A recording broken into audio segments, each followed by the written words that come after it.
Sa kagubatan ng Avalon, sumiklab na ang matinding labanan. Tumalo na mula sa isang airship si Jack upang sumali sa laban, habang walang humpay ang sagupaan ng Super Alliance laban sa mabangis na Phantom Beast. Ngunit isang hindi inaasahang trahedya ang naganap, may isang miyembro ng Super Alliance ang magbubuwis ng buhay. Paano ito nangyari, at ano ang naging epekto nito sa laban?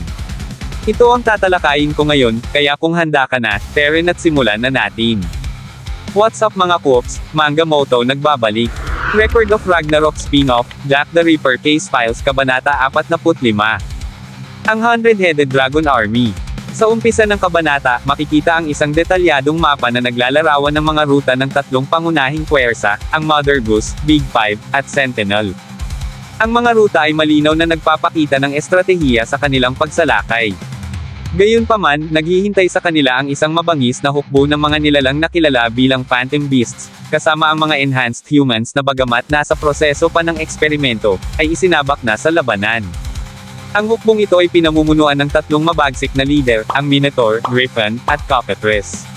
Sa timog bahagi ng labanan, magkakasama sina Monk, Jasper, Kroll, Danny, Morten, at ang dalawa niyang tauhan. Sila ay napapalibutan ng mga enhanced humans na pinamumunuan mismo ni Cockatrice, isa sa mga Phantom Beasts. Tahimik ang paligid. Walang maririnig kundi ang bigat ng tensyon sa hangin, habang nagtititigan ang magkalaban, parang nag-aabang kung sino ang unang gagalaw. Isang tauhan ni Cockatrice ang biglang bumasag sa katahimikan.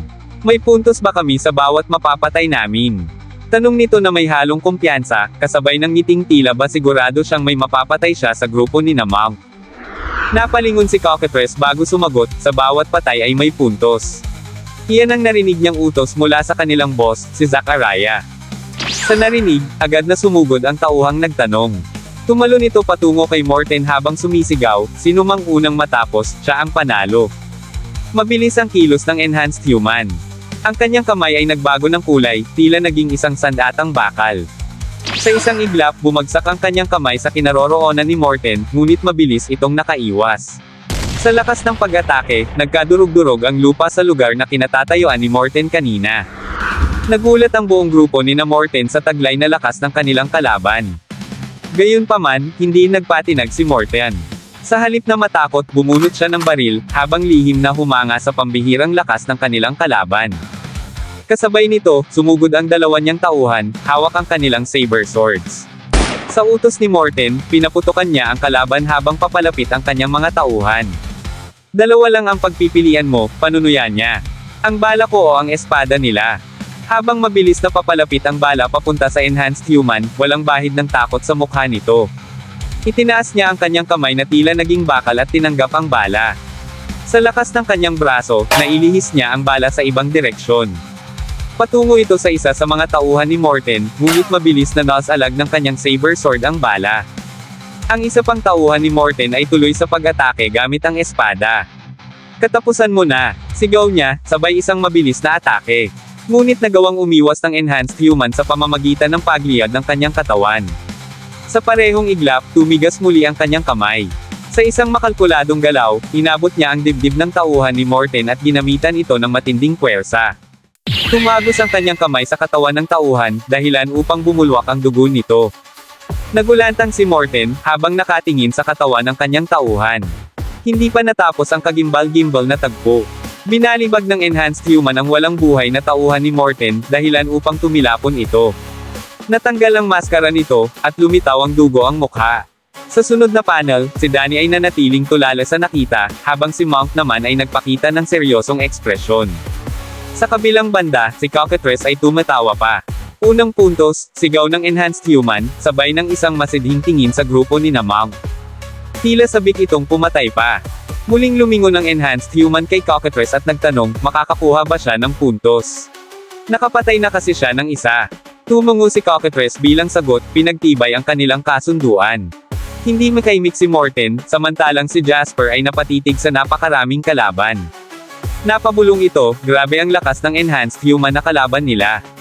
Hindi lang sa lakas ng atake ito humanga, kundi pati na rin sa kakayahan ng nilalang na ilihis ang bala gamit lamang ang kamay. Napaisip siya, anong klaseng nilalang ang hinaharap nila. Ngumisi si Cockatrice at buong yabang na nagsabi, ito ang ipinagmamalaki ng Phantom Beast frontline. Sa kasunod na tagpo, makikitang napapalibutan na sina Monk at ang kanyang mga kasama ng napakaraming kalaban. Kumpiyansa si Cockatrice nang sabihin, ito ang lakas ng mga military-enhanced humans, ang 100-headed Dragon Army.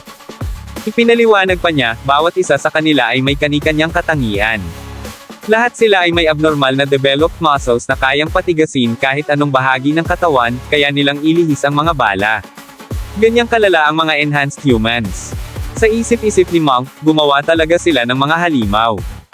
Patuloy ni Cockatrice, inipon nila ang mga death row inmates, ang mga patapon ng underworld, at ang mga itinatakwil ng lipunan. Binigyan lang nila sila ng kaunting kapangyarihan, kapalit ang kalayaan at kayamanan kung magwawagi. Pero kung matatalo sila, wala silang halaga, parang basura. Mga taong wala nang mawawala sa buhay ang pinakamalakas na mandirigma. Sinisigurado ni Cockatrice na hindi sila Monk makakaalis ng buhay sa isla ng Avalon. Samantala, sa silangan bahagi ng kagubatan, makikita si Tatang George na paatake sa isang kalaban. Bago pa lumapag ang kanyang suntok, pinatigas ng kalaban ang kanyang noo na parang bakal. Ngunit hindi umubra ang depensa ng enhanced human kay Tatang George. Tumilapon ang kalaban ng matindi, sumalpok sa isang matibay na pader. Ang malakas na kalabog ay bumasag sa katahimikan ng isla. Kitang-kita ni Faye mula sa mataas na pwesto ang pagtilapon ng kalaban. Sandaling napatigil si Tatang George, ngunit laking gulat niya nang tumayo ang enhanced human na parang walang nangyari. Napasabi ang kalaban na hindi daw tumalab ang suntok sa kanya ni Tatang George. Napangisi si Tatang George at sinabing, matigas pala ang ulo mo ha. Ginanahan siya at naghanda na sanang balagbagan ang kalaban, nang bigla siyang napalibutan ng napakaraming enhanced humans. Pabiro niyang sinabi, mukhang mababasag ang mga buto ko sa laban na to, ngunit baka sa kanyang ngiti ang matibay na kumpiyansa na kaya niyang durugan ang mga kalaban, gaano man sila karami. Mamaw talaga si Tatang George. Samantala, sina Noah, Foggy, at Homer ay humaharap din sa napakaraming kalaban. Kapansin-pansin ang disiplina ng grupo habang pinoprotektahan nila ang kanilang likuran, masigurado lang na walang aatake sa kanila ng palihim. Sa kabila ng panganib, handa silang harapin ang naglalakasang hukbo ng kanilang mga kalaban. Mula sa itaas ng puno, pinagmamasdan ni Faye ang sitwasyon.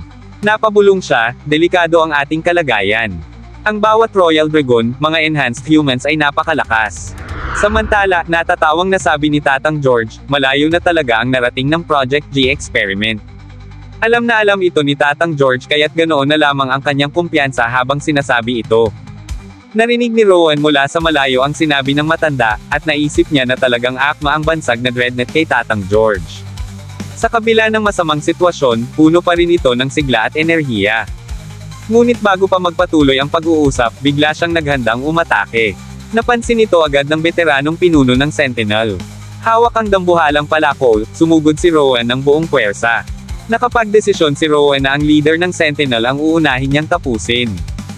Agad namang naghanda si Tatang George. Sa isang mabilis na galaw, naasalag niya ang malakas na atake ng Phantom Beast leader gamit ang kanyang knuckle duster. Ngunit hindi inaasahan ni Tatang George ang biglaang paglaki ng braso ni Rowan. Dahil dito, nagawa nitong makapwersa paabante. Huli na nang mapansin ni Tatang George ang panganib, isang malakas na palo ng dambuhalang palakol ang tumulak sa kanya, dahilan upang siya'y tumilapon pasalpok sa isang bahay. Sa lakas ng impact, nahati ang bahay sa dalawa at halos gumuho ang buong estruktura. Nagulat sina Homer, Noah, at Foggy sa ipinakitang lakas ni Rowan. Hindi sila makapaniwala na ganoon kadaling napabagsak ang kanilang veteranong kasama. Kitang-kita rin ni Noah ang labis na paglaki ng kanang braso ni Rowan, isang abnormalidad na bunga ng kanilang enhancement. Isa ka lang ordinaryong tao, malamig na sabi ni Rowan kay Tatang George. Minaliit niya ang pinuno ng Sentinel, ang kinatatakutang dreadnought. Namutla si Faye sa nasaksihan, hindi makapaniwala na kahit si Tatang George ay natalo ng ganoon kabilis. Kahit pa ang grupo natin ay binubuo ng mga bihasa sa labanan, ganito pa rin tayo nahihirapan, bulong ni Foggy habang napapaisip. Samantala, si Noah naman ay natano si Rowan at napag-isipang, ang lalaking ito, na may peklat sa mukha, ay nasa ibang level talaga. Habang nagmumuni-muni ang kanilang grupo, biglang may narinig silang gumagalaw mula sa guho ng bahay. Isang boses ang umalangaw-ngaw. Handa na ba kayong lahat? Narinig ni Foggy ang pamilyar na boses at agad siyang napalingon. Galing iyon mula sa direksyon kung saan tumilapon ang kanilang kasamang matanda. Sa gitna ng makapal na usok, unti-unting lumitaw mula sa guho si Tatang George, na animoy walang bakas ng pinsala mula sa malakas na atake ni Rowan.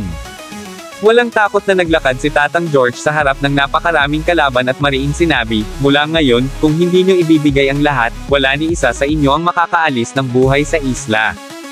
Ito ang taong minamaliit ni Rowan, na ngayoy handang-handa ng tapatan siya. Hiyari ka ngayon, Rowan, si Tatang George na mismo ang kaharap mo. Samantala, mula sa himpapawid, makikita si Jack na nakaabang sa pintuan ng isang airship.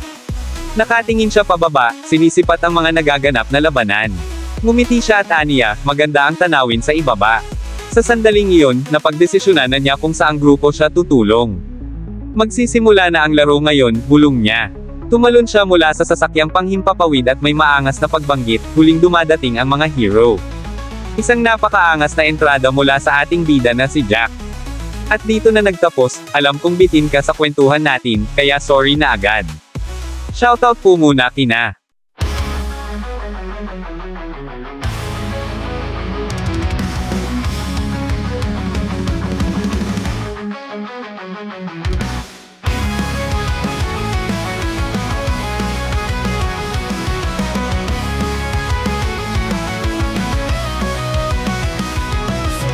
mapansin sa digmaan, mga bayaning nagbigay ng hiling na walang hanggan. Sa mga upil ng pawis at tugo sa lupa, labanan na nino, ang takutin ay kumikilos mula sa dilim. Ngunit ang espiritu ay di mawawalan ng daan.